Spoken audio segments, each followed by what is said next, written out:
Se você morresse amanhã, ninguém sentiria sua falta, meu pai disse no meu jantar de promoção. Enquanto todos riam, então eu desapareci, e eles ficaram loucos quando não havia mais ninguém para pagar as contas deles.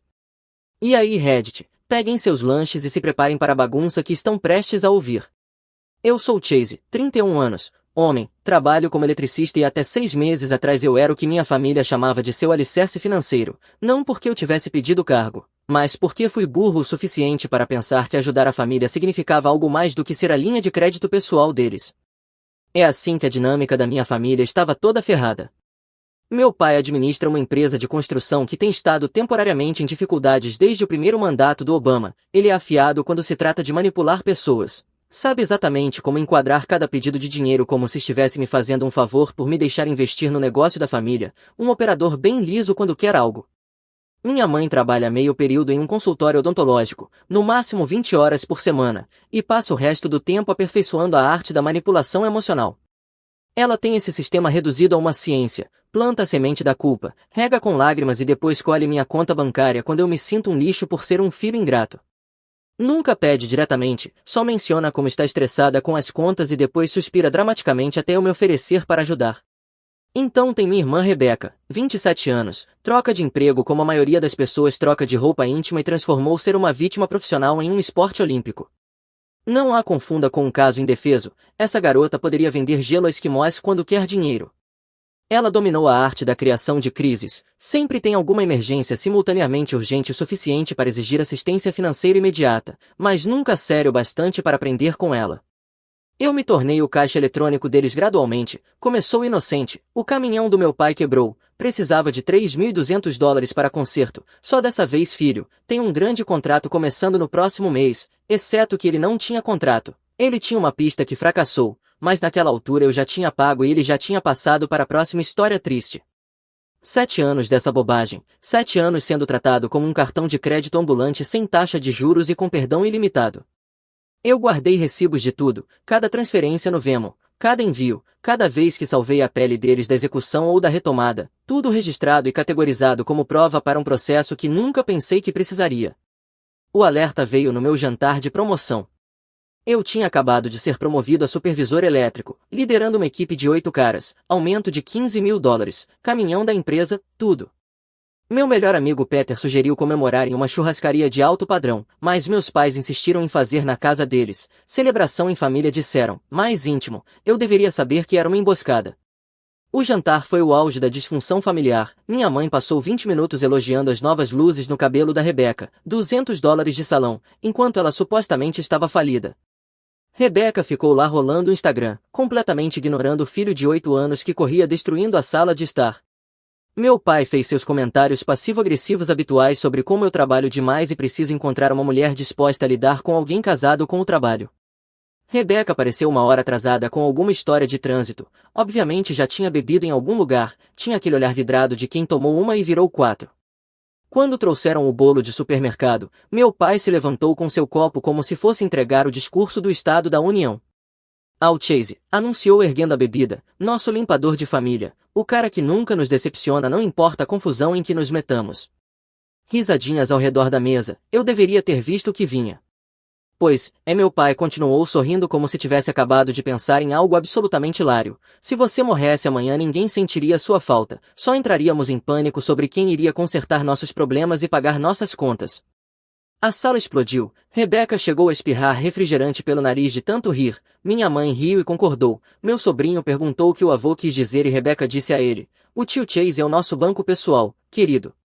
Eu fiquei lá segurando meu garfo, observando essas pessoas que apoiei com $67.000 ao longo dos anos rirem da ideia de que meu único valor era financeiro. A celebração da promoção, minha conquista, meu sucesso, meu momento, de alguma forma se tornou uma piada onde o ponto principal era que eu não passava de um caixa eletrônico humano com pernas. Eu me levantei dizendo que precisava usar o banheiro e fiquei parado olhando meu reflexo no espelho. Quando voltei 5 minutos depois eles já tinham mudado de assunto, falando da mais nova entrevista de emprego da Rebeca. Minha celebração completamente esquecida no momento em que saí da sala. Aquela noite dirigi para casa em completo silêncio e abri meu aplicativo bancário, calculando exatamente quanto dinheiro eu tinha dado a eles em 7 anos, pagamentos de hipoteca, consertos de carros, contas de serviços, empréstimos de emergência nunca pagos, Faturas de cartão de crédito, franquias de seguro, até compras de supermercado, $67.000 do meu dinheiro simplesmente sumidos no buraco negro da incompetência financeira deles. Foi então que me dei conta de que eu não era filho nem irmão, eu era o fundo pessoal de resgate deles com uma conexão familiar. Era hora de ver o quão engraçada eles achariam a piadinha quando o banco deles saísse permanentemente de serviço. Na manhã seguinte liguei dizendo que estava doente e passei o dia inteiro planejando. Eu abordo problemas da mesma forma nos locais de trabalho, identifico as vulnerabilidades, mapeio as dependências e depois executo uma desconexão limpa. Primeira ligação, meu consultor financeiro, transferi todas as contas que eles já tinham visto para instituições que nem sabiam que existiam. Segunda ligação, advogado imobiliário em Denver sobre compras de propriedades. Terceira ligação, meu chefe sobre oportunidades de realocação permanente. Mas a ligação mais importante foi para Peter. Peter tem sido meu melhor amigo desde a faculdade. Quando contei a ele sobre o jantar, ele não perdeu tempo com processamento emocional. Cara, ele disse, você tem sido o caixa eletrônico pessoal deles por anos e eles estão te tratando como zelador, é hora de encerrar o trem do dinheiro. Então ele fez algo que me lembrou porque ele é a única família que realmente importa, sem que eu pedisse, tirou 3 dias de férias do trabalho para me ajudar a começar a mover minhas coisas para o depósito. Simplesmente apareceu na terça de manhã com sua caminhonete e disse, para onde vai este sofá? Enquanto Peter me ajudava a empacotar minha vida, comecei a testar as reações deles. Faltei ao jantar de aniversário da minha mãe por causa de uma grande emergência elétrica, deixei os recados cada vez mais frenéticos da Rebecca sobre dinheiro do aluguel se acumularem sem resposta, pulei o jantar de domingo em família porque estava atolado com responsabilidades de gestão da equipe. As reações deles foram imediatas e totalmente previsíveis. Minha mãe mandou mensagens passivo-agressivas sobre obrigações familiares e como estava decepcionada. Meu pai ligou perguntando se eu estava passando por alguma fase. Rebecca na verdade apareceu na minha casa às 9 da noite exigindo saber por que eu estava agindo de maneira estranha e distante. Eu não estou agindo estranho, eu disse através da porta de tela que deliberadamente não destranquei, só estou ocupado com coisas de trabalho. Desde quando? Você nunca tem nada melhor para fazer de qualquer jeito. Esse comentário doeu porque era absolutamente verdadeiro. Eu tinha estado tão ocupado sendo a equipe de resposta financeira de emergência deles que nunca construí uma vida de verdade. Na terceira semana do meu pequeno experimento eu esqueci de pagar a conta de luz deles. Na terça de manhã meu telefone começou a tocar às 7, meu pai furioso. Chase, o que diabos está acontecendo? A companhia de energia nos cortou e sua mãe não consegue encontrar nosso talão de cheques em lugar nenhum. Ah cara, desculpa, a nova posição tem sido absolutamente insana. Vocês podem lidar com isso este mês? Longa pausa. Não podemos, os negócios têm estado muito lentos ultimamente, não temos $400. E a Rebecca, ela conseguiu aquele novo emprego, certo? A Rebecca não tem esse tipo de dinheiro, você sabe como as coisas estão apertadas para ela. Eu desliguei e imediatamente transferi $400 para restaurar a eletricidade deles, não porque me sentisse culpado, mas porque precisava que eles acreditassem que isso era temporário, mas eu já estava 20 passos à frente. A casa em Denver era perfeita, 1.200 milhas de qualquer um que achasse que tinha acesso ilimitado à minha conta bancária. Peter me ajudou a mover as coisas importantes enquanto minha família estava no jogo de futebol do meu sobrinho, nós esvaziamos tudo de valor em uma tarde. Você tem certeza absoluta de que vai explodir tudo? Peter perguntou enquanto carregávamos a última caixa. Eles deixaram absolutamente claro que meu único valor é financeiro, então vamos fazer um experimento, ver o quanto realmente se importam comigo quando o dinheiro parar de fluir. Peter sorriu, isso vai ser absolutamente lindo de assistir. Na segunda de manhã eu enviei meu pedido de transferência para Denver, 3 semanas de aviso, todos os meus projetos foram transferidos profissionalmente, mas eu não mencionei a minha família que estava me mudando para outro estado. Queria ver exatamente quanto tempo levaria para eles perceberem que o caixa eletrônico pessoal tinha fisicamente saído do prédio. O primeiro mês foi como ter assento na primeira fila para o acidente de trem mais lento da história, tudo exibido pelas redes sociais. Eu não os bloqueei completamente, isso seria óbvio demais, em vez disso apenas deixei de existir no mundo deles, sem respostas, sem explicações, sem endereço de encaminhamento.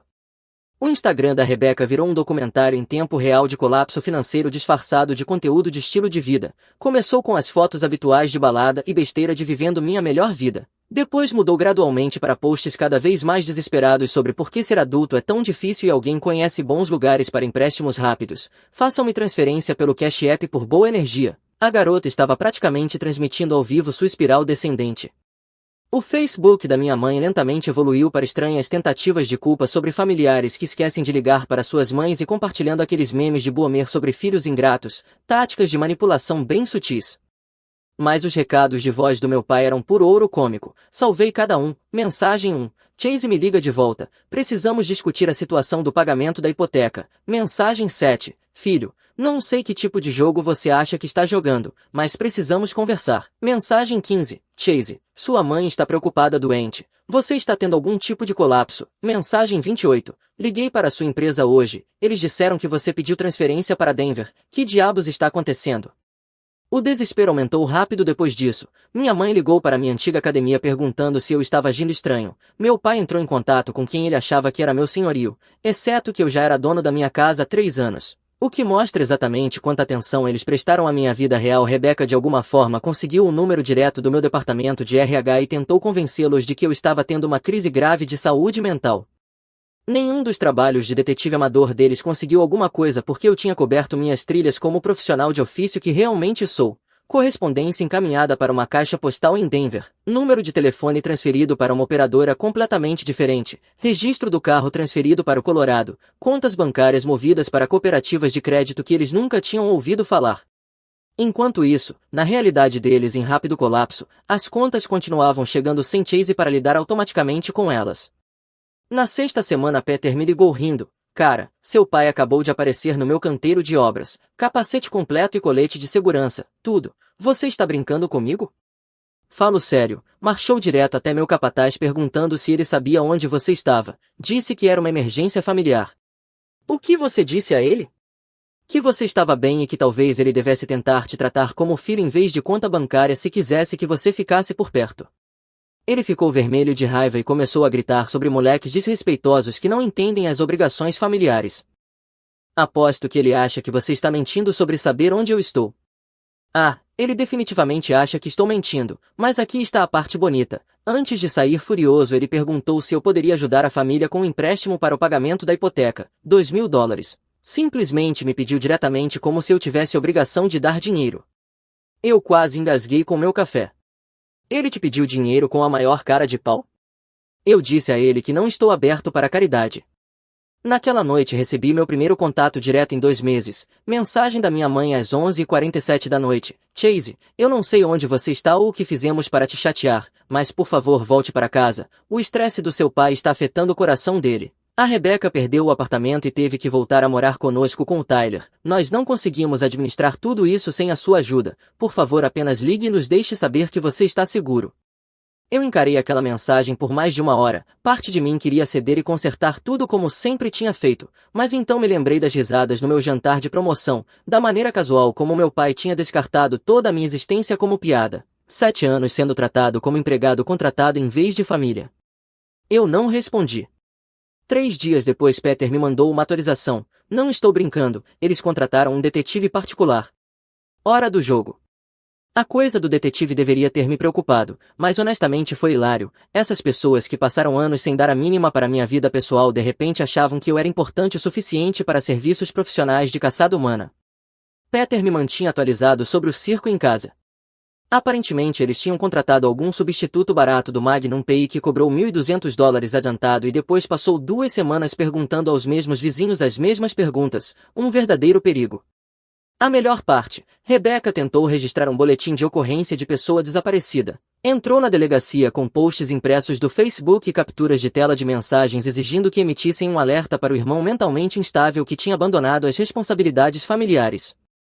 Segundo a fonte do Peter, o primo dele trabalha no despacho. O policial basicamente a expulsou rindo quando ela admitiu que eu tinha 31 anos, era proprietário de imóvel, tinha um emprego estável e que nosso último contato tinha sido eu agindo estranho por não retornar imediatamente as ligações. 3 meses depois do meu desaparecimento aconteceu algo que eu realmente não esperava. Eu estava pegando meu café da manhã habitual quando alguém chamou meu nome do outro lado da cafeteria. Chase Hoffman. Eu me virei e lá estava minha prima Lisa, parecendo extremamente desconfortável. Eu não a via provavelmente 5 anos, mas ela sempre tinha sido decente, nunca me tratou como um banco ambulante. Lisa, que diabos você está fazendo em Denver? Ela se aproximou da minha mesa como se estivesse atravessando um campo minado. Podemos conversar em particular? Tem algumas coisas realmente ferradas acontecendo em casa que você precisa saber. Pegamos uma mesa no canto e ela descreveu todo o desastre. O negócio do meu pai finalmente tinha implodido espetacularmente. Minha mãe teve que arrumar um segundo emprego ensacando compras à noite. A Rebeca estava morando no porão deles com o filho, trabalhando em algum call center esmagador de almas. Mas aqui está a coisa que me fez dirigir até aqui, disse Lisa tirando o celular. Eles não estão apenas em dificuldades, estão ativamente destruindo sua reputação. Ela me mostrou capturas de tela que fizeram minha pressão arterial disparar, posts no Facebook me pintando como o vilão egoísta que virou as costas para a família quando eles mais precisavam, conversas de mensagens em que a Rebeca me chamava de mentalmente instável e provavelmente perigoso, conversas em grupo sobre como eu sempre tinha sido estranho, eles estavam dizendo a todos que eu tinha algum tipo de surto psicótico. Ela explicou. Seu pai afirma que você provavelmente está usando drogas. Sua mãe inventa alguma história sobre você estar em crise de saúde mental. A Rebeca tem dito às pessoas que você a ameaçou da última vez que a viu. Eu nunca ameacei ninguém, eu sei, mas ela convenceu metade da família de que você é uma bomba relógio prestes a explodir. Ela tirou um envelope grosso bastante para ser usado como batente de porta. Isso é dos seus pais. Mas Chase, eu não vim aqui para entregar a mensagem deles. Eu vim porque queria que você soubesse o que eles realmente estão dizendo sobre você pelas suas costas. O envelope continha exatamente o que Lisa tinha me avisado, uma completa destruição de caráter disfarçada de preocupação familiar, fotos retiradas das minhas redes sociais que, segundo eles, mostravam sinais de isolamento e depressão. Uma linha do tempo detalhada do meu comportamento preocupante que pintava desde ter perdido o aniversário da minha mãe até não atender telefonemas como prova de instabilidade mental. Mas a última página foi o verdadeiro golpe no estômago, uma carta de um advogado de strip mall chamado Clark ameaçando ação legal por abandono financeiro de dependentes. E negligência intencional de obrigações familiares estabelecidas, eles estavam realmente planejando me processar por me recusar a ser o caixa eletrônico deles. Liguei para o Peter imediatamente, eles estão ameaçando me levar ao tribunal por não pagar as contas deles. Você está falando sério? Completamente sério, arrumaram um caça-ambulâncias para escrever ameaças sobre eu abandonar minha obrigação legal de sustentar financeiramente membros da família. Peter ficou em silêncio por um minuto, ele estava pensando, e quando Peter pensa coisas ruins geralmente acontecem com pessoas que merecem. Chase, você não pode jogar na defesa aqui, essas pessoas nunca vão te deixar em paz a menos que você torne tão caro e doloroso mexer com você que eles prefiram comer vidro a te incomodar de novo.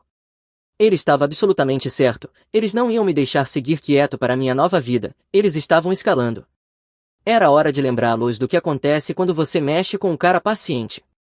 O advogado deles era exatamente o que você esperaria de pessoas que recebem aconselhamento jurídico em comerciais de TV diurnos, algum caça-ambulâncias de strip mall chamado Clark, cujo escritório ficava espremido entre um lugar de troca de cheques e uma loja que vendia rodas cromadas. A carta de ameaça dele tinha 4 páginas de completo absurdo jurídico sobre contratos familiares implícitos e padrões estabelecidos de dependência financeira, basicamente argumentando que, porque eu os ajudei financeiramente por anos, agora eu era legalmente obrigado a continuar pagando as contas deles para sempre como uma espécie de servidão por dívida baseada em genética compartilhada. Minha resposta foi contratar Catherine Walsh do maior e mais cruel escritório de advocacia corporativa em Denver. Ela cobrava mais por hora do que meu pai ganhava em uma boa semana, mas isso já não era sobre dinheiro. Era sobre garantir que eles nunca mais tentassem esse tipo de terrorismo legal. Catherine deu uma olhada na ameaça patética deles e na verdade começou a rir. Este é, sem dúvida, o documento legal mais ridículo que encontrei em 23 anos de prática, ela disse, mas também entendeu o verdadeiro jogo em andamento. Eles não esperam ganhar no tribunal, ela explicou, isso é pura intimidação projetada para forçar você de volta ao contato, a ameaça de processo é apenas uma desculpa para te arrastar para negociações de acordo ou para que possam te manipular a retomar os pagamentos. Então fizemos algo que eles definitivamente não esperavam, levamos a piada de processo deles completamente a sério e respondemos com força legal esmagadora. Catherine entrou com uma ação de reconvenção que era linda em sua eficiência implacável. Assédio, imposição intencional de sofrimento emocional, difamação, deturpação fraudulenta e abuso do processo legal. Documentamos cada mensagem de texto, correio de voz, e-mail e postagem em redes sociais onde eles me pintaram como mentalmente instável, mas a verdadeira obra-prima foi nossa análise forense financeira. A equipe de Catherine construiu uma contabilidade completa de cada dólar que eu havia transferido para eles ao longo de 7 anos. O total final foi ainda pior do que eu havia calculado, $73 mil. $73 mil do meu dinheiro documentados até o centavo. Eis nosso plano, Catherine explicou. Eles querem alegar que seu apoio financeiro criou algum tipo de obrigação legal. Perfeito. Vamos tratar isso como uma admissão de que receberam benefícios financeiros substanciais sob falsas pretensões. Então exigiremos o reembolso total com 7 anos de juros compostos. O jiu-jitsu jurídico foi absolutamente perfeito. Se minha ajuda financeira criava obrigações vinculativas, então eles me deviam $73.000 mais juros por quebra de contrato, se não criava obrigações legais. Então o processo deles era assédio frívolo e eles me deviam honorários advocatícios e indenização por sofrimento emocional. De qualquer forma, eles estavam ferrados. Nós os notificamos em uma manhã de terça-feira no endereço comercial do meu pai. Peter por acaso estava passando de carro e viu meu pai parado no estacionamento segurando nossos documentos legais com o rosto exatamente da cor de um caminhão de bombeiros. Menos de 6 horas depois meu telefone tocou, número da minha mãe pela primeira vez em 4 meses. Atendi. Chase, o que é essa coisa legal? Por que advogados estão nos ligando? Por que vocês contrataram um advogado para me ameaçar com um processo sem sentido? Mãe, então decidi responder com um processo de verdade. Nós não íamos realmente, nós só queríamos que você nos ligasse de volta. Então vocês me ameaçaram de processo? Não sabíamos mais o que fazer, você não atende chamadas nem mensagens, estávamos com medo. Com medo de que eu não pagasse mais as contas de vocês? Longa pausa, eu podia ouvir meu pai gritando algo no fundo sobre ingratos e advogados. Volte para casa, ela disse finalmente, vamos resolver isso como família. Nós não somos mais uma família, mãe, somos uma empresa de serviços financeiros e 3 clientes que ficaram chateados quando o banco se mudou. Eu desliguei, mas a parte boa estava apenas começando. Catherine tinha incluído pedidos de descoberta abrangentes em nossa reconvenção, queríamos os registros financeiros completos deles, todas as comunicações sobre mim, extratos bancários, declarações de impostos, tudo. 2 semanas depois o advogado de Strip Mall desistiu do caso, provavelmente percebeu que estava prestes a ser sancionado profissionalmente por apresentar bobagem frívola. Foi quando a Rebecca me ligou, chorando como se alguém tivesse morrido. Chase, você tem que parar essa guerra legal, o papai está tendo dores no peito de tanto estresse, a mamãe não consegue dormir à noite, nós não podemos pagar advogados de verdade como você pode. Talvez vocês devessem ter considerado isso antes de decidirem usar o sistema judicial como arma contra mim. Nós só queríamos nosso irmão de volta. Seu irmão, você quer dizer o cara que pagou suas contas por 7 anos e ficou quieto sendo tratado como lixo? Essa versão de mim se foi para sempre. O que você quer de nós? Faremos qualquer coisa, diremos qualquer coisa. E foi aí que percebi que eles ainda não entendiam o que estava acontecendo, eles achavam que isso era alguma negociação. Eu quero que vocês me deixem em paz para sempre, isso é literalmente a única coisa que eu quero de qualquer um de vocês. Mas somos família. Famílias não processam umas às outras por se recusarem a ser caixas eletrônicos. Mais choro e súplica, mas desliguei e bloqueei o número dela. 4 dias depois meu pai contratou um novo advogado, alguém com um escritório real no centro da cidade, eles enviaram a Catherine uma proposta de acordo. Minha família desistiria do processo inexistente se eu concordasse em voltar para casa para aconselhamento familiar mediado.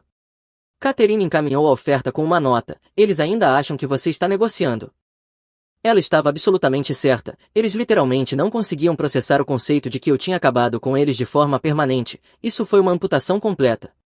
Catherine enviou nossa contraproposta de acordo, eles poderiam pagar $50.000, reduzidos dos 73.000 que estávamos exigindo, além de assinar um contrato juridicamente vinculativo de que nunca mais entrariam em contato comigo por nenhum meio, nenhum contato completo, permanentemente aplicável com penalidades financeiras.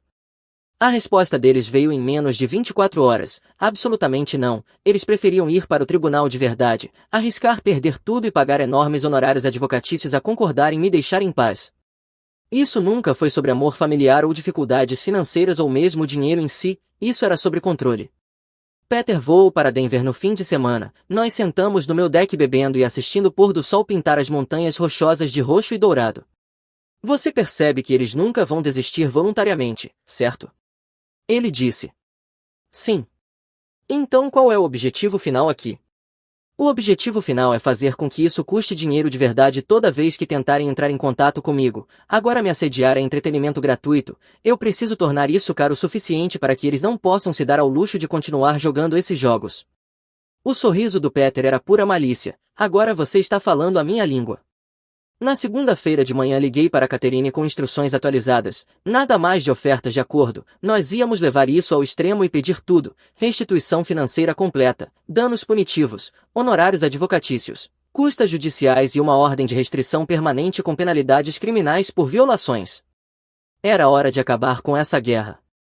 O dia do tribunal foi tudo o que eu esperava e mais. O novo advogado deles parecia ter comprado o terno na mesma prateleira de desconto onde comprou a confiança. A família inteira veio assistir à estratégia legal deles desmoronar em tempo real. Meu pai vestiu seu único bom terno. Minha mãe se vestiu com sua roupa de por favor sintam pena de mim. A Rebeca pareceu vestida como se estivesse se candidatando a um emprego em um clube de strip. O advogado deles foi o primeiro, inventando uma história patética sobre um jovem problemático que cruelmente abandonou sua amorosa família.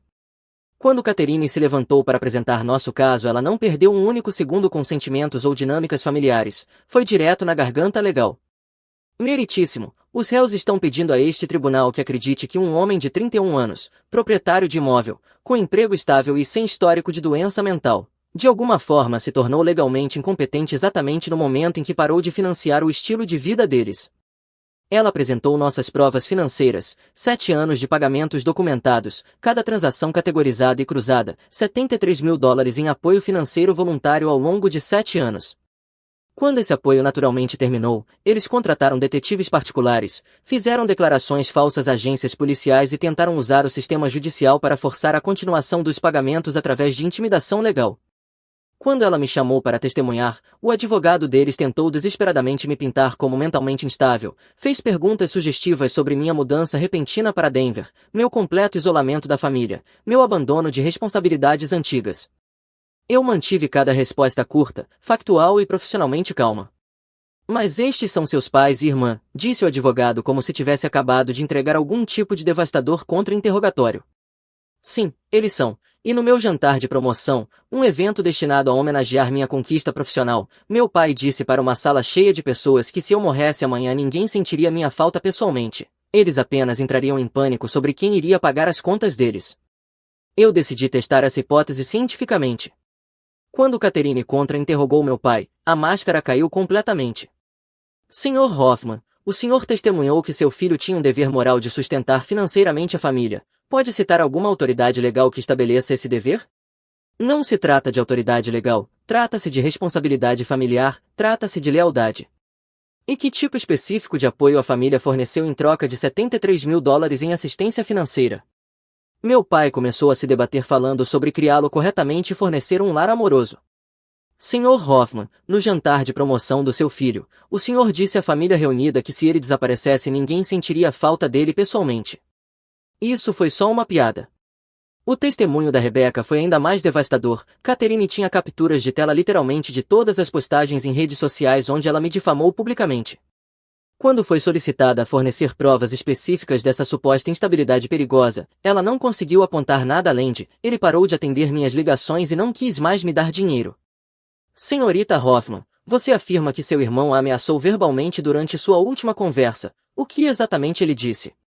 Ele disse que estava cansado de ser tratado como um caixa eletrônico. E você interpretou isso como uma ameaça física? Como exatamente? Foi o tom dele quando disse isso, certo? Ótimo trabalho, Rebeca. O juiz levou exatamente 14 minutos para deliberar, rejeitou as alegações deles com prejuízo, me concedeu danos integrais mais honorários advocatícios totalizando $89 mil e emitiu uma ampla ordem de restrição de 2 anos proibindo qualquer forma de contato fora do tribunal. Meu pai fez uma última tentativa desesperada, aproximou-se de mim diretamente enquanto o advogado deles tentava em vão puxá-lo para trás. Chase, isso não precisa terminar assim, ainda podemos resolver algo, família para família, homem para homem. Você tem razão, pai, não precisava terminar assim, você poderia ter me tratado como um filho em vez de uma conta bancária com pernas, mas você fez sua escolha quando decidiu que meu único valor era financeiro. Podemos mudar, podemos fazer melhor. Tenho certeza de que podem, com outra pessoa. Eu me afastei e não olhei para trás nenhuma vez. 8 meses de silêncio ordenado pelo tribunal se seguiram, 8 meses de verdadeira paz, em que meu telefone não tocava com emergências financeiras. Meu e-mail não se enchia de chantagens emocionais e eu podia viver minha vida sem me preocupar constantemente com a próxima crise familiar. Comecei a fazer trilhas todos os fins de semana nas montanhas rochosas, aprendi a cozinhar refeições de verdade em vez de sobreviver de comida para a viagem, entrei em uma liga recreativa de vôlei, até saí em alguns encontros com mulheres pela primeira vez desde a faculdade. Eu estava construindo uma vida real em vez de apenas financiar os desastres dos outros. Mas no fundo eu sabia que a paz não duraria para sempre, ordens de restrição expiram, decisões judiciais se tornam velhas notícias e pessoas desesperadas sem outras opções eventualmente ficam desesperadas o suficiente para arriscar as consequências. A ligação veio do Peter em uma terça-feira de manhã enquanto eu revisava diagramas de fiação para um novo projeto comercial. Cara, você não vai acreditar nessas coisas. Que nova besteira agora! Seu pai apareceu no meu condomínio ontem à noite por volta das 9, apenas parado perto das caixas de correio parecendo perdido. Coloquei meu café de lado, a ordem de restrição especificamente não menciona você. Exatamente o que ele disse, alegou que precisava que eu fosse um intermediário porque a família estava em modo de crise total e eles desesperadamente precisavam se comunicar com você sobre assuntos urgentes. Aparentemente o colapso financeiro final tinha sido ainda pior do que eu imaginava. O negócio de construção do meu pai não apenas falhou, implodiu de forma tão catastrófica que ele perdeu sua licença de empreiteiro e o que restava de sua reputação profissional. Minha mãe foi demitida do consultório odontológico por faltar a muitos turnos. O emprego da Rebecca no call center durou exatamente 7 semanas antes de ela ser dispensada. Peter continuou. Ele na verdade me pediu dinheiro emprestado, não uma pequena quantia, disse que como sou seu melhor amigo eu deveria ajudar a família durante suas dificuldades temporárias. Por favor me diga que você riu na cara dele. Melhor do que isso, eu disse que consideraria ajudá-los e depois liguei para você em vez disso. Foi aí que percebi exatamente o que estava acontecendo. A ordem de restrição expira em exatamente 4 meses. Eles não estavam tentando entrar em contato porque tinham aprendido a respeitar limites, estavam se posicionando para o momento em que poderiam legalmente retomar a campanha de assédio. Peter, quero que você faça algo que provavelmente vai soar loucura. Estou ouvindo. Diga a ele que você está disposto a mediar uma reunião de família, que vai arrumar um terreno neutro em Denver, apenas conversa, nada de advogados ou coisas legais, veja se consegue convencê-los a dirigir até aqui para uma reconciliação cara a cara. Tem certeza disso? Parece que você está pedindo problema. Eles acham que já passou tempo suficiente para que eu esteja pronto para perdoar e esquecer. Deixe-os pensar isso, diga que você pode me convencer a encontrá-los se estiverem dispostos a fazer a viagem. Peter riu. Cara, isso vai ser absolutamente lindo. 3 semanas de manipulação cuidadosa depois, Peter me mandou uma mensagem. Peixes no barril, eles estão dirigindo sábado de manhã. Eles realmente fizeram a viagem de 1.200 milhas na velha caminhonete do meu pai, provavelmente juntaram o dinheiro da gasolina, dividiram um único quarto de motel e viveram de comida de posto por 3 dias. O nível de desespero necessário para arriscar esse tipo de gasto quando supostamente estavam quebrados me disse tudo o que eu precisava saber. No sábado à tarde Peter organizou a reunião em uma cafeteria movimentada no centro de Denver. Eu cheguei cedo e me posicionei em uma mesa de canto onde podia observar a entrada sem ser visto. Eles entraram parecendo refugiados de suas próprias vidas. Meu pai tinha perdido peso significativo. Minha mãe parecia exausta naquele jeito profundo de meses de estresse implacável. A Rebecca parecia genuinamente acabada, como se tivesse dormido em carros e comido uma refeição por dia. Peter acenou para que se sentassem em uma mesa posicionada perfeitamente perto das grandes janelas da frente. Eles se sentaram nervosos, constantemente olhando pela cafeteria procurando algum sinal do caixa eletrônico desaparecido. Então onde ele está? Minha mãe perguntou agarrando a bolsa como se contivesse os últimos $20 que possuíam. Ele está aqui, disse Peter casualmente, depois apontou diretamente para mim do outro lado do salão. A expressão nos rostos deles foi perfeita, confusão, esperança desesperada e depois compreensão crescente enquanto eu me levantava e caminhava até a mesa. Olá, eu disse, sentando-me na cadeira vazia bem em frente a eles, ouvi dizer que vocês queriam conversar.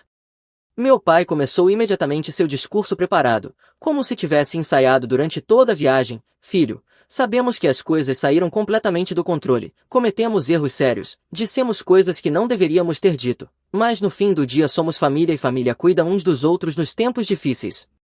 Vocês dirigiram 12 centenas de milhas em uma caminhonete que provavelmente vale menos do que minhas contas de utilidade de um mês para me dizer que família cuida de família. Estamos em sérios apuros desta vez, minha mãe interveio, lágrimas já começando a escorrer, perdemos tudo, a casa, o negócio, nossas economias, a Rebecca e o Tyler estão morando em um apartamento de um quarto conosco. Os problemas de saúde do seu pai estão piorando sem cuidados médicos adequados. Isso parece difícil, eu disse como se estivesse comentando sobre o clima.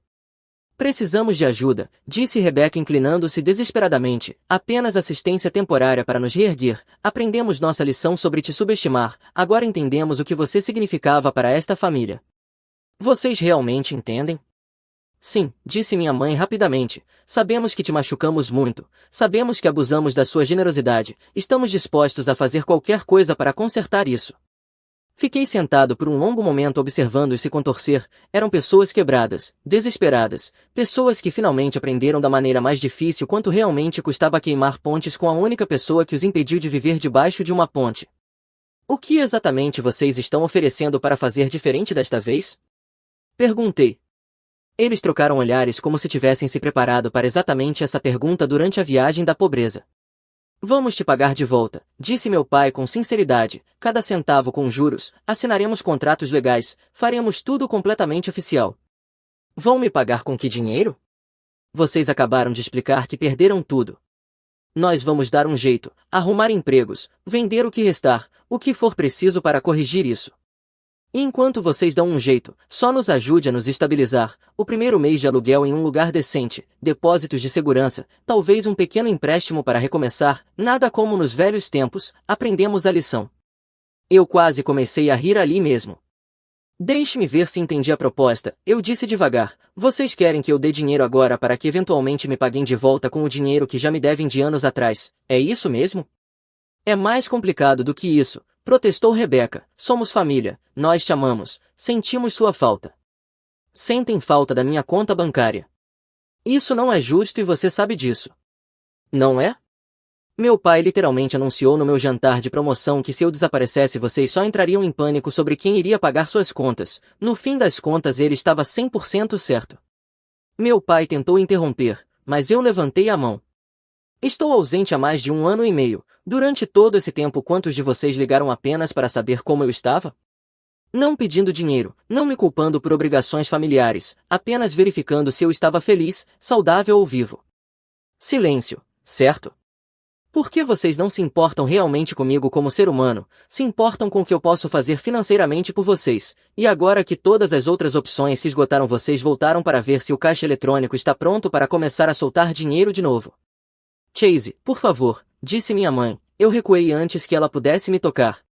Preciso dizer algo e quero que os três escutem com muita atenção porque esta é a última conversa que vamos ter. Olhei cada um deles diretamente nos olhos. Eu não amo vocês mais, não sinto falta de vocês, nem penso em vocês. Pela primeira vez na minha vida estou genuinamente feliz, e essa felicidade começou no dia em que cortei vocês.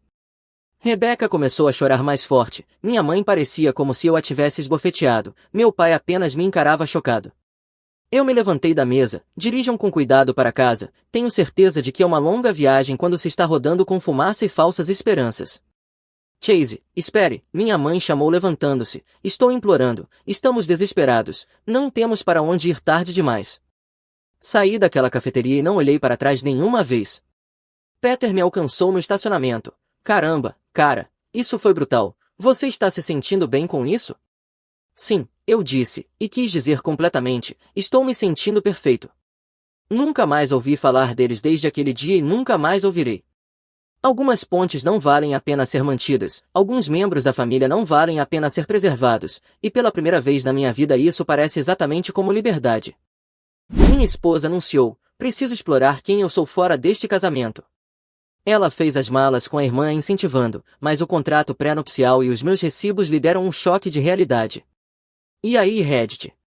Eu, 36 anos, homem, sou casado com Miranda, 33 anos, mulher, há 4 anos, estamos juntos há 7. Sou soldador aqui no Texas, trabalhando para uma oficina de fabricação que faz contratos industriais. Ela é personal trainer e também faz gestão de redes sociais como trabalho paralelo. A soldagem ensina você a identificar problemas estruturais antes que eles se tornem desastres, rachaduras em fundações, pontos de estresse que falharão sob pressão, materiais que parecem sólidos mas estão apodrecendo por dentro. Acontece que esposas não são tão diferentes. Meu velho trabalhou em construção a vida inteira, me ensinou tudo sobre motores, ferramentas e a não ser um frouxo. Ele também me ensinou a lição mais cara da vida dele, quando sua esposa limpou a aposentadoria dele e fugiu com algum treinador de CrossFit. Quando eu tinha 19 anos, meu pai passou de dono de 3 imóveis de aluguel a viver em um estúdio. Filho, ele me disse antes de morrer, amor é ótimo e tudo mais, mas é a papelada que impede você de viver em um caminhão quando ela decide encerrar tudo. Foi por isso que Miranda e eu assinamos um contrato pré-nupcial logo no início. Nada romântico, mas também não é romântico comer ração de gato aos 60. No último ano, eu vinha fazendo hora extra para surpreendê-la com um novo Jeep Wrangler. O Corolla dela de 2019 vinha dando problemas e ela vivia reclamando de querer algo com mais espaço para o equipamento de treino. As horas extras significavam turnos de 12 horas, chegando em casa por volta das 9 da noite em vez das 6 normais. Fechamos grandes contratos industriais e só o pagamento das horas extras já cobriria o Jeep e ainda sobraria. Miranda parecia tranquila com a rotina, jantava comigo, assistíamos Netflix, uma vida de casal normal. Ela dizia estar orgulhosa de como eu era dedicado e que sabia que eu estava construindo nosso futuro. Engraçado como nosso futuro virou o plano de fuga dela, porque uma noite tudo mudou. Terminei um trabalho mais cedo e cheguei em casa por volta das 6:30. Ao subir a entrada, ouvi Miranda no telefone na sala de estar. Nossa casa é daquelas no estilo rancho dos anos 80, com paredes finas em que o som se espalha. O que ouvi a seguir foi como levar uma marretada. Estou te dizendo, Kate, o momento é perfeito. Ele nunca chega em casa antes das 9 esses dias, eu poderia facilmente encontrar Derek para uns drinks, talvez jantar, ver no que dá. Mike é muito lerdo para perceber. Eu parei na hora. Derek, o treinador de CrossFit da academia dela, que andava mandando mensagens no Instagram dela há meses. Nada escandaloso, mas comentários que acionavam meu detector de porcaria. Kate é a irmã mais nova de Miranda, a mesma Kate que foi destruída no divórcio no ano passado depois que o marido a pegou traindo com um barman. Ela foi arrasada financeiramente e agora é amarga, empurrando esse papo de você é jovem, explore suas opções. Kate, eu sei o que você está pensando, continuou Miranda rindo, mas e se esta for minha única chance de ver se existe algo melhor por aí? Mike é bom como provedor, mas é tão chato, tão previsível. Derek me faz sentir viva de novo, como eu me sentia antes de ficar presa nesta prisão de dona de casa suburbana. A voz de Kate saiu pelo viva voz, garota, sim, você deu seus melhores anos para o Mike para quê? Para ser esposa de um soldador? Você tem 33, não 53. Se não explorar essa conexão com Derek agora, vai se arrepender para sempre, você merece coisa melhor que isso. Eu fiquei parado por 10 minutos, ouvindo minha esposa planejar me trair com a orientação explícita da irmã dela. Elas discutiram a logística, quando encontrá-lo, como encobrir os rastros, quais mentiras me contar. A conversa terminou com o plano de se encontrarem para um café no dia seguinte e alinharem a estratégia. Cada palavra foi como um chute no estômago, mas eu mantive a boca fechada e a cabeça fria. Dei a volta pelos fundos, fiz barulho com as chaves e entrei como se nada tivesse acontecido. Miranda me cumprimentou com um beijo e perguntou sobre meu dia, como se ligasse 2 centavos para qualquer coisa além do plano de saída dela. Ela até fez o meu chile favorito naquela noite, sentada à minha frente, falando do dia dela enquanto eu pensava nela planejando sair com outro cara, enquanto eu trabalhava horas extras para comprar um carro para ela. Deitado ao lado dela naquela noite, fiquei encarando o teto até às 3 da manhã.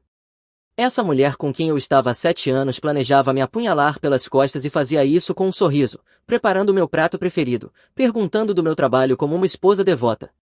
Tomei uma decisão naquela noite, não se tratava de salvar o casamento nem de resolver problemas, mas sim de me proteger de alguém que já havia mostrado exatamente quem era quando achava que ninguém estava ouvindo.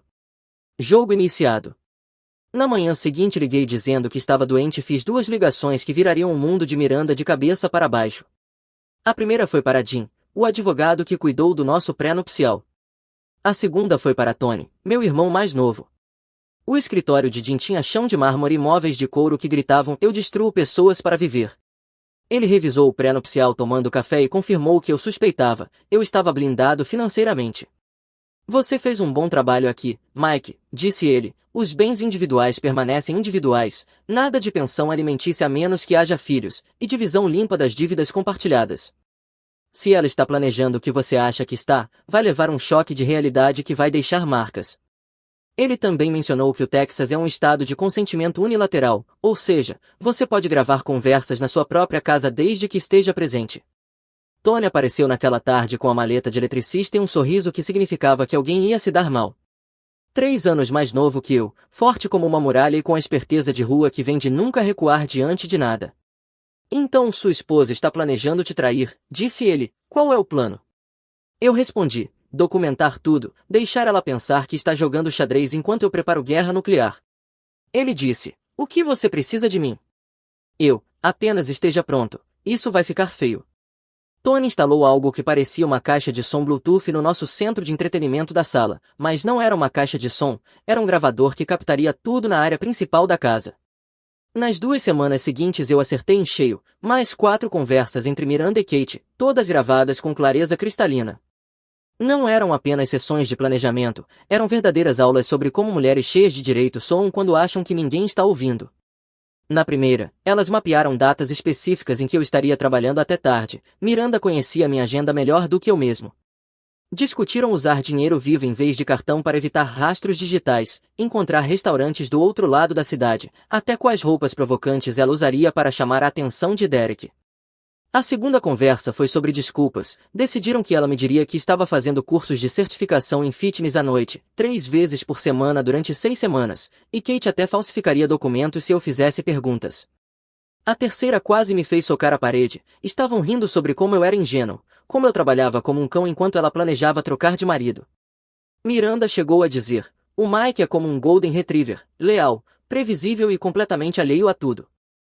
A quarta conversa foi o prego no caixão. Elas estavam discutindo o que aconteceria se eu descobrisse. O conselho da Kate era negar tudo, fazer-me pensar que eu estava paranoico e, se nada disso funcionasse, fazer-se de vítima, pois homens sempre cedem quando mulheres começam a chorar e a ameaçar.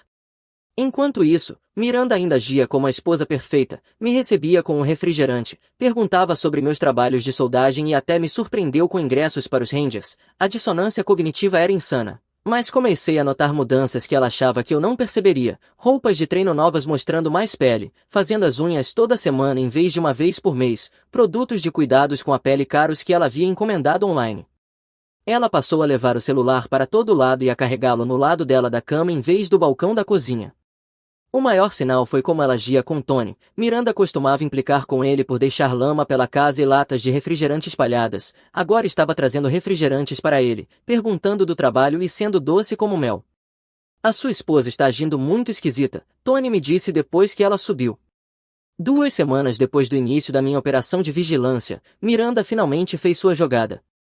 Depois do jantar, ela se sentou à minha frente com uma expressão ensaiada e dramática. Mike, precisamos conversar, juntou as mãos como se estivesse fazendo uma palestra motivacional. Tenho pensado muito ultimamente e preciso ser honesta sobre algo importante. Coloquei meu copo na mesa já sabendo cada palavra de besteira que viria. Tudo bem, fale. Eu te amo, de verdade, mas sinto que me perdi completamente em nosso relacionamento. A voz dela tinha aquele ritmo ensaiado de terapia. Preciso de espaço para lembrar quem eu era antes de me tornar apenas sua esposa. Acho que uma separação temporária seria saudável para nós dois. Assenti devagar mantendo o rosto neutro. Talvez 6 semanas, 2 meses no máximo. Kate disse que eu poderia ficar com ela enquanto ganhava perspectiva sobre o nosso relacionamento e decidia o que realmente queria. Claro que Kate já tinha estendido o tapete vermelho para a operação caça ao canalha. Como isso funcionaria na prática? Perguntei fingindo ser o marido preocupado. Conversaríamos. Ela se animou, achando que tudo estava correndo melhor do que esperava. Podemos mandar mensagens, talvez ligar às vezes, só preciso de espaço físico para pensar claramente sobre nós e sobre como será nosso futuro e, depois da separação, talvez possamos tentar terapia de casal quando eu estiver pronta, trabalhar nos problemas que temos e ver se conseguimos reconstruir algo mais forte. Ela estendeu a mão e tocou a minha. Eu estava com medo de que você ficasse com raiva ou tentasse me convencer do contrário. Não estou com raiva, Miranda, só quero entender o que você precisa para ser feliz. Os olhos dela se encheram de lágrimas de alívio. Isso não significa que eu não te ame, só preciso descobrir se fico porque escolho ficar ou porque é confortável e seguro. Eu quero que você seja feliz, respondi olhando nos olhos dela. Se isso é o que você precisa, então leve todo o tempo que precisar, estarei aqui quando quiser falar sobre o nosso futuro. O alívio no rosto dela foi inconfundível. Ela esperava uma briga, talvez súplicas, possivelmente eu ameaçando cortar o dinheiro, mas em vez disso recebeu compreensão completa e apoio para sua jornada de autodescoberta.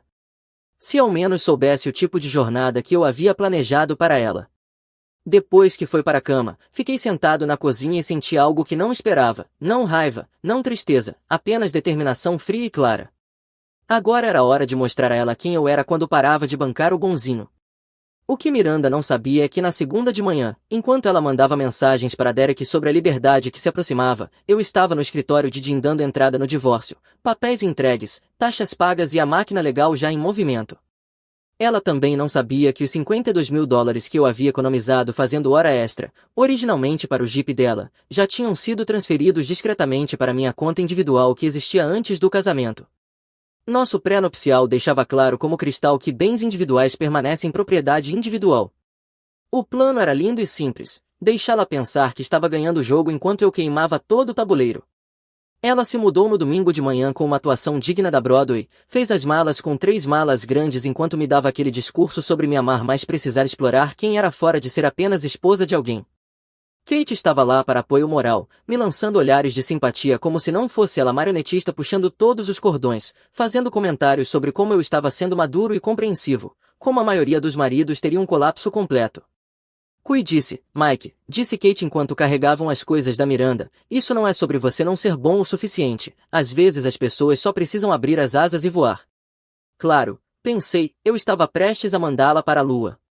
Ajudei a carregar as malas e disse a Miranda para levar o tempo que precisasse, até a abracei na despedida e disse que a amava. Tony veio na terça-feira com comida chinesa para a viagem e bebidas. Mostrei a ele as gravações, mostrei os papéis do divórcio, expus toda a estratégia. Droga, ele disse, ela realmente está planejando te trair enquanto você paga todas as contas, aposto que provavelmente já começou, dou 3 dias antes do Derek experimentar o que o seu dinheiro de horas extras pagou. Tony ficou em silêncio por 1 minuto e depois começou a sorrir, aquele sorriso que nos metia em encrenca quando éramos crianças. Então, qual é o cronograma? Sexta tarde eu vou entregar os papéis para ela, enquanto ainda estiver nas nuvens com a sua liberdade recém-descoberta. Precisa de reforço? Não, mas fique por perto, algo me diz que ela não vai aceitar bem. Tony apenas assentiu e abriu outro refrigerante. Isso vai ser absolutamente lindo de assistir. Enquanto isso, Miranda vinha me mandando mensagens diárias sobre sua jornada de autodescoberta, fotos de encontros em cafés com novos amigos, provavelmente o Derek, sessões de yoga em estúdios diferentes, jantares caros que ela não podia pagar, com legendas do tipo, me mimando pela primeira vez em anos. Cada mensagem era uma torção de faca, mas eu respondia com mensagens de apoio, dizendo para ela levar o tempo que precisasse e como eu estava orgulhoso da coragem dela. Na quinta-feira à noite, ela ligou. Mike, eu só queria te agradecer de novo por ser tão compreensivo com tudo isso. Eu quero o que é melhor para você. Eu sei, e isso significa tudo para mim. A Kate estava dizendo como você está sendo maduro em relação a isso. Ela disse que a maioria dos homens estaria enchendo meu telefone de mensagens exigindo que eu voltasse para casa, talvez até ficando violentos ou ameaçando. Kate sempre tem opinião sobre tudo, respondi pensando em como as opiniões dela estavam prestes a morder as duas no traseiro. Miranda riu. Ela realmente tem, mas tem sido uma irmã incrível nesse processo. Sinceramente não sei o que teria feito sem o apoio e o incentivo dela. Família é importante, cuide-se aí fora. Eu te amo, Mike, e sei que isso é difícil, mas realmente acho que esse espaço vai ajudar nós dois a crescer como pessoas. Eu também te amo. Desliguei. Amanhã o mundinho de fantasia da Miranda iria explodir e eu tinha assento na primeira fila para o show. Sexta tarde, dirigi até o condomínio da Kate com um envelope pardo que estava prestes a detonar o universo inteiro da Miranda. O lugar era um daqueles falsos empreendimentos de luxo, com bancadas de granito e eletrodomésticos de aço inoxidável, construídos sobre um monte de besteira superfaturada. Miranda atendeu a porta com um sorriso brilhante e maníaco que gritava: "Estou vivendo minha melhor vida agora." Ela estava diferente, corte de cabelo caro, maquiagem completa às 3 da tarde, vestindo um vestido boêmio esvoaçante que jamais teria usado antes, se fantasiando como a mulher livre e espirituosa que achava ser. Mike, que surpresa maravilhosa, eu estava justamente pensando em você, ela praticamente pulava de alegria, provavelmente pensando que eu estava ali para implorar que voltasse para casa. O apartamento era exatamente como eu esperava, pronto para Instagram, com frases inspiracionais sem sentido nas paredes, tipo, ela acreditou que podia, então conseguiu. Kate não estava por perto, provavelmente nos dando espaço para o momento emocional. Entreguei o envelope sem cerimônia, eu também estava pensando em você. Por isso queria te entregar isto quanto antes. O sorriso dela vacilou ao pegar o envelope. O que? O que é isso? Papéis do divórcio. Achei que já que você está explorando suas opções, eu também deveria explorar as minhas. A cor sumiu do rosto dela como se alguém tivesse puxado um plug. Ela precisou sentar no sofá caríssimo da Kate, encarando os documentos legais como se estivessem escritos em uma língua estrangeira. Mike, eu não entendo. Isso é só uma separação temporária. Eu disse que precisava de tempo para pensar em nós. E eu te dei tempo para pensar, também dei tempo para mim mesmo pensar. Esta é a minha decisão. Kate surgiu da cozinha como um truque de mágica mal feito, viu os papéis e imediatamente entrou em modo de controle de danos. Mike, que diabos? Você não acha que está sendo um pouco precipitado? A Miranda só precisa de espaço para resolver algumas questões de crescimento pessoal. Questões de crescimento pessoal como planejar dormir com o Derek da academia. Silêncio mortal. O rosto da Miranda passou por umas 5 expressões em 2 segundos. Confusão, choque, medo, raiva e depois de volta à confusão. Nós não. Mike, eu nunca. Você nunca o quê? Planejou me trair? Porque eu tenho gravações suas e da Kate discutindo exatamente isso, combinando mentiras para me contar, marcando encontros de acordo com a minha agenda de trabalho, até ensaiando suas desculpas ridículas. O rosto da Kate ficou branco. Você nos gravou. Isso é ilegal. Espionagem telefônica, seu psicopata. Na verdade, é perfeitamente legal. O Texas é um estado de consentimento unilateral. Eu sou a parte e eu consenti em gravar conversas na minha própria casa. Miranda passou de choque a desespero e depois a raiva em cerca de 30 segundos. Primeiro vieram as negações chorosas. Ela nunca chegou a fazer nada físico, eram apenas conversas, fantasias tolas sem importância.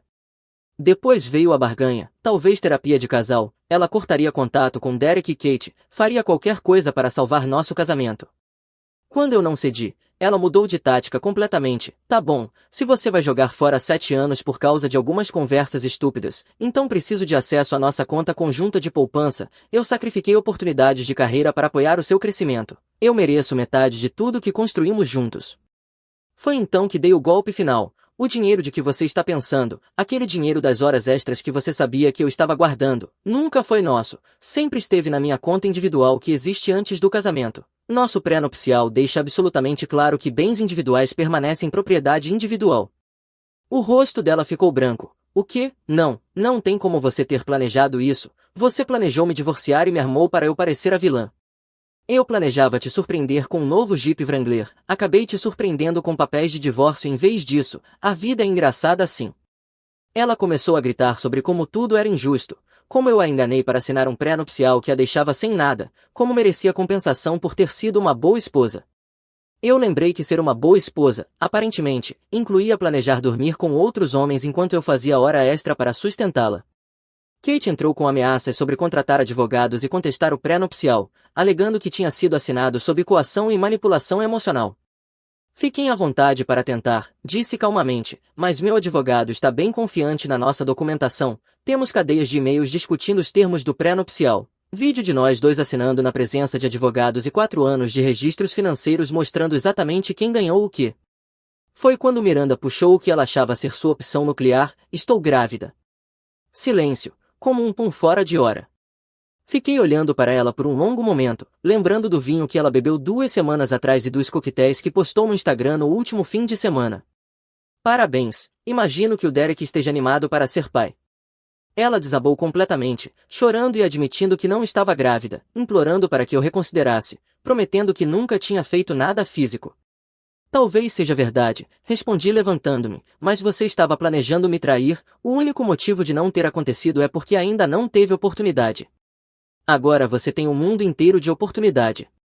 Caminhei até a porta enquanto as 2 mulheres desmoronavam em histeria completa.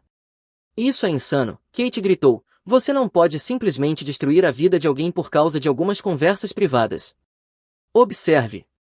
Deixei as 2 chorando naquele apartamento falso de luxo e dirigi para casa em silêncio perfeito. Meu telefone começou a vibrar imediatamente, mas desliguei e aproveitei a tranquilidade. Os verdadeiros fogos de artifício estavam apenas começando. No dia seguinte em que entreguei os papéis, Miranda lançou o que meu advogado chamou de campanha terra arrasada, jogar cada pedaço de lixo contra a parede para ver se algo grudava. A manhã de segunda-feira começou com meu chefe me chamando ao escritório. Miranda havia ligado para a empresa alegando que eu estava tendo um colapso mental completo e que era potencialmente perigoso para os colegas. Contou ao RH que eu estava agindo de forma errática, fazendo ameaças e que tinha medo de que eu surtasse e fizesse algo violento no trabalho. Felizmente eu já tinha avisado meu supervisor sobre possíveis tentativas de retaliação. Meu chefe Joe me conhece há 6 anos. Mike, preciso perguntar, há alguma verdade no que ela está dizendo? Perguntou ele. Quero dizer, sei que você não é louco, mas tenho que registrar essa bobagem. Joe, em 6 anos você já me viu perder a calma.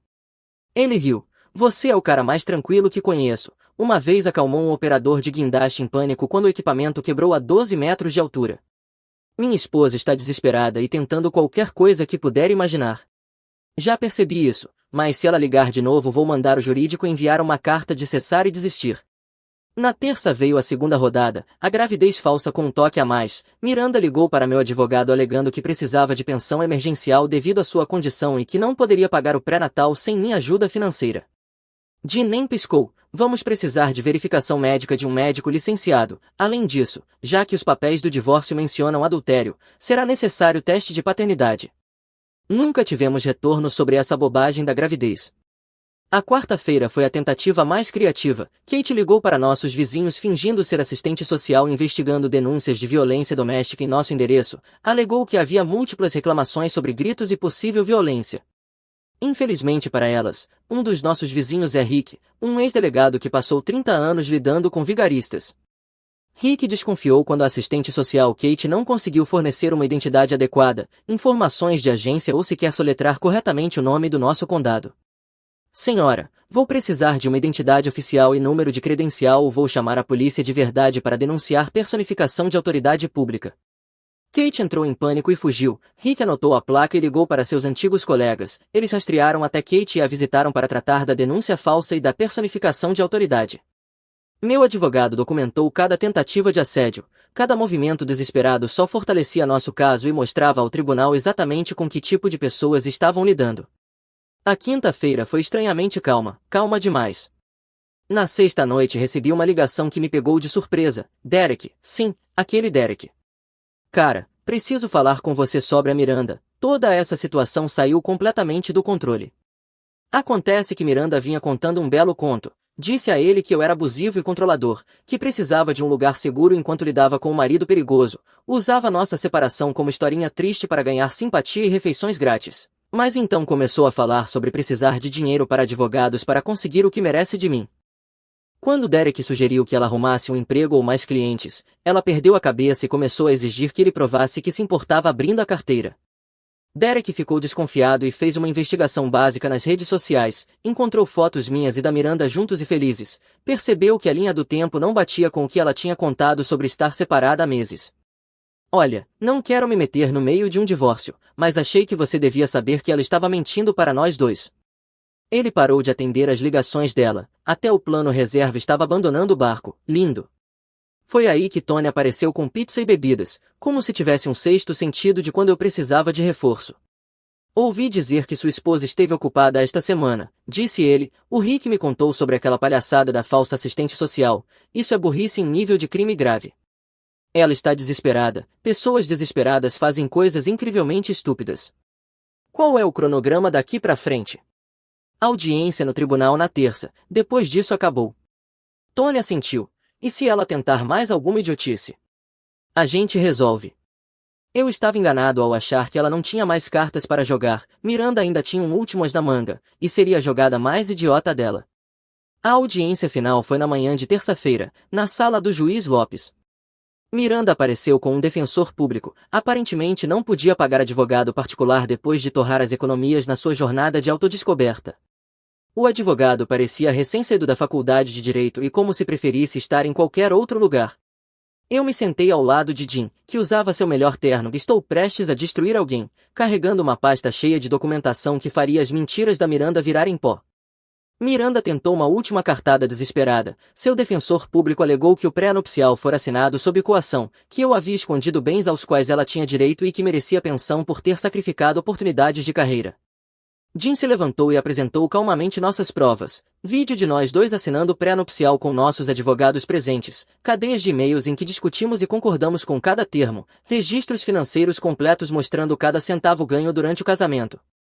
Depois veio o golpe final, as gravações de Miranda e Kate planejando o caso, completas com transcrições profissionais.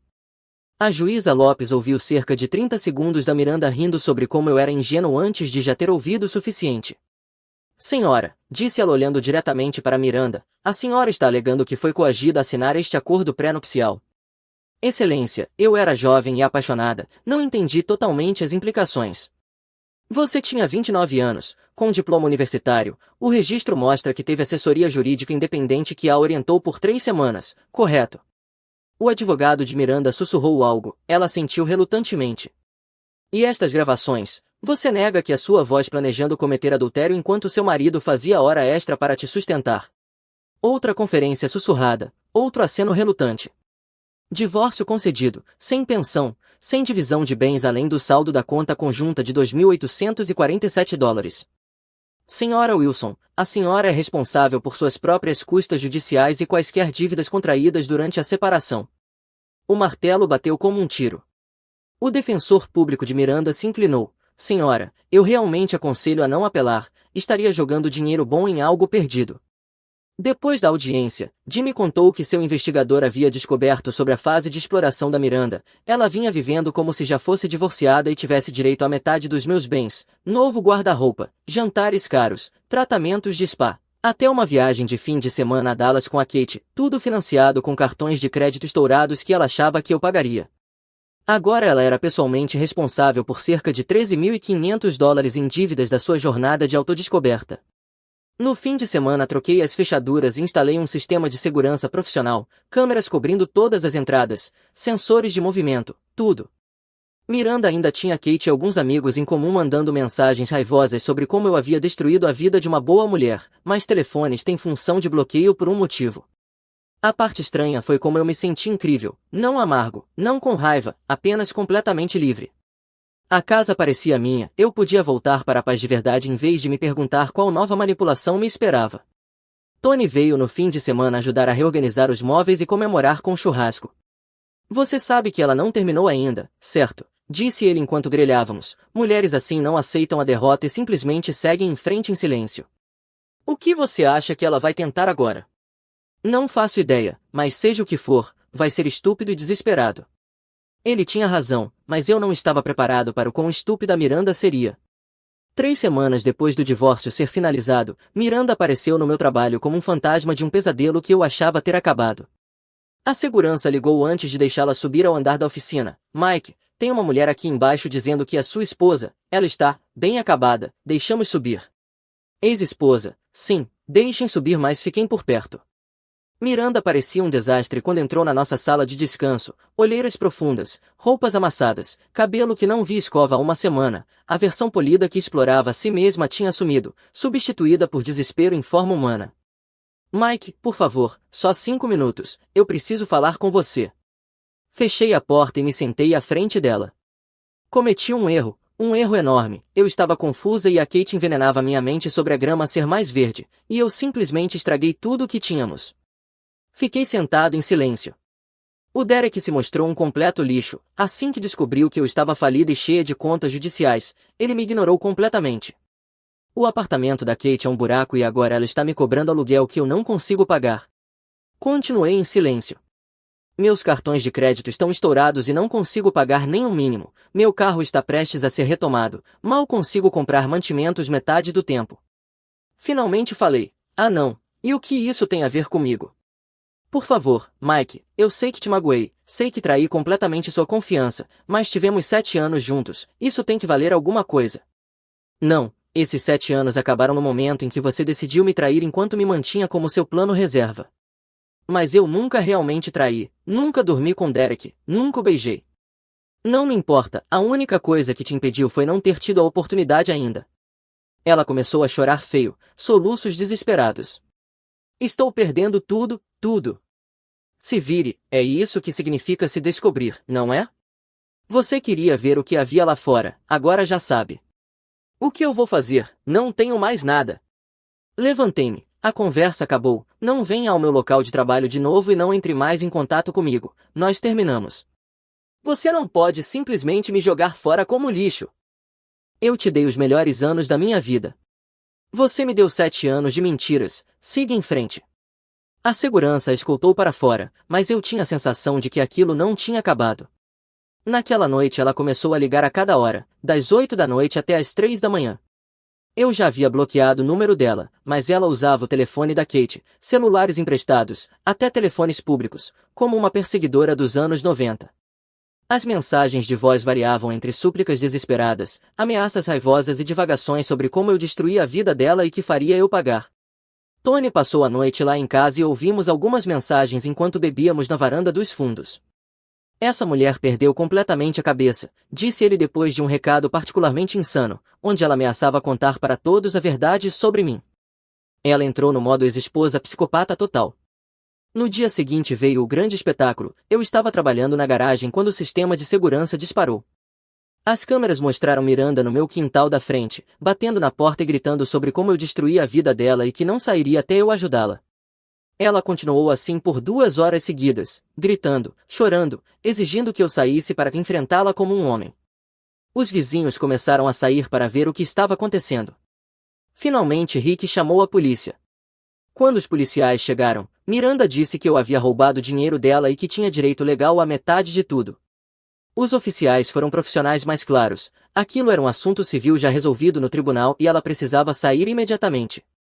Foi quando Miranda cometeu o maior erro. Pegou uma das pedras decorativas do meu jardim e atirou contra a janela da sala. A pedra quicou, pois eu havia instalado vidro de segurança, mas a intenção era óbvia e cada segundo foi capturado em 4K pelas minhas câmeras de segurança. Os policiais não hesitaram. Miranda foi algemada e colocada no carro da patrulha enquanto gritava que tudo era injusto e que eu era o verdadeiro criminoso. Danos criminais à propriedade, invasão, perturbação da paz, tudo gravado em vídeo com múltiplas testemunhas. Às vezes você só precisa deixar as pessoas se destruírem sozinhas, e minha ex-esposa era mestre nisso. O episódio da pedra foi o presente que não parava de render. Meu advogado acelerou uma ordem de restrição e Miranda passou 2 noites na cadeia do condado porque Kate não conseguiu juntar dinheiro para a fiança. Mas ser presa não lhe ensinou nada, pelo contrário, a deixou ainda mais desesperada e estúpida. Quando saiu, Miranda começou uma campanha nas redes sociais que teria sido hilária se não fosse tão patética. Postou no Facebook que eu a havia abusado financeiramente e roubado o futuro dela, marcou todos os nossos amigos em comum, meus colegas de trabalho e até a página da empresa com desabafos sobre como eu era um sociopata manipulador. Postou capturas de tela das nossas conversas de texto, convenientemente editadas para me fazer parecer frio e sem coração, postou fotos dela chorando com legendas sobre abuso narcisista e manipulação financeira, até abriu uma vaquinha online pedindo doações para ajudá-la a escapar das consequências do casamento. Grande erro. Meu advogado enviou uma notificação de cessar e desistir. Quando ela ignorou e redobrou os ataques me chamando de abusivo, entramos com um processo de difamação. A fase de coleta de provas foi maravilhosa. Intimamos todas as contas dela em redes sociais, mensagens de texto e até o histórico de buscas. Descobrimos que ela pesquisava coisas como conseguir mais dinheiro no divórcio e como provar abuso financeiro até o dia da audiência. Engraçado, foi nesse ponto que ela me ligou chorando desesperada. Mike, por favor, você tem que retirar esse processo. Meu advogado disse que eles podem descontar meu salário por 10 anos. Já estou falida. Isso vai arruinar completamente o que resta da minha vida. Devia ter pensado nisso antes de tentar arruinar minha reputação e minha carreira. Eu vou apagar todas as postagens. Vou publicar um pedido de desculpas público. Vou fazer o que você quiser. Tarde demais. Desliguei. 3 dias depois veio o grande final. Eu estava na garagem mexendo no meu caminhão por volta das 10 da noite quando todos os sensores da minha propriedade acenderam como árvore de Natal. As câmeras mostraram uma figura pulando a cerca dos fundos, Miranda, parecendo que estava vivendo na rua há semanas. Liguei primeiro para Tony. Ela está no meu quintal. Estou a caminho, não saia. Depois disquei 911. Tenho alguém invadindo, violando uma ordem de restrição. Preciso de policiais imediatamente. Miranda estava socando minha porta dos fundos quando a primeira viatura chegou, gritando sobre como eu a devia, como destruía a vida dela, como não sairia até eu ajudá-la a se reerguer. Os oficiais que responderam eram os mesmos de incidentes anteriores, já sabiam da história e pareciam até se divertir. Senhora, você está violando uma ordem de restrição e está invadindo propriedade privada. Vire-se e coloque as mãos para trás. Ela surtou completamente, gritando: o sistema está sempre contra as mulheres. Vocês homens são manipuladores. Tentou correr, mas não há para onde ir em um quintal cercado. Juro por Deus, parecia que eu estava vendo Tom e Jerry ao vivo. Eles tiveram que contê-la fisicamente enquanto ela se debatia e gritava. Ainda estava gritando ameaças enquanto a colocavam no carro da patrulha. Você acha que venceu, mas vou encontrar uma maneira de fazer você pagar. Você destruiu minha vida. Boa sorte com isso, respondi quando a porta bateu. Tony chegou bem na hora em que a viatura estava saindo.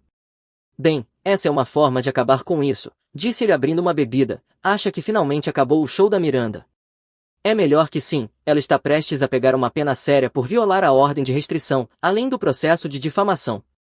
6 meses depois usei o dinheiro que havia originalmente guardado para o Jeep da Miranda como entrada em 40 acres no leste do Texas. Comprei uma cabana, um riacho e a paz que não se compra na cidade.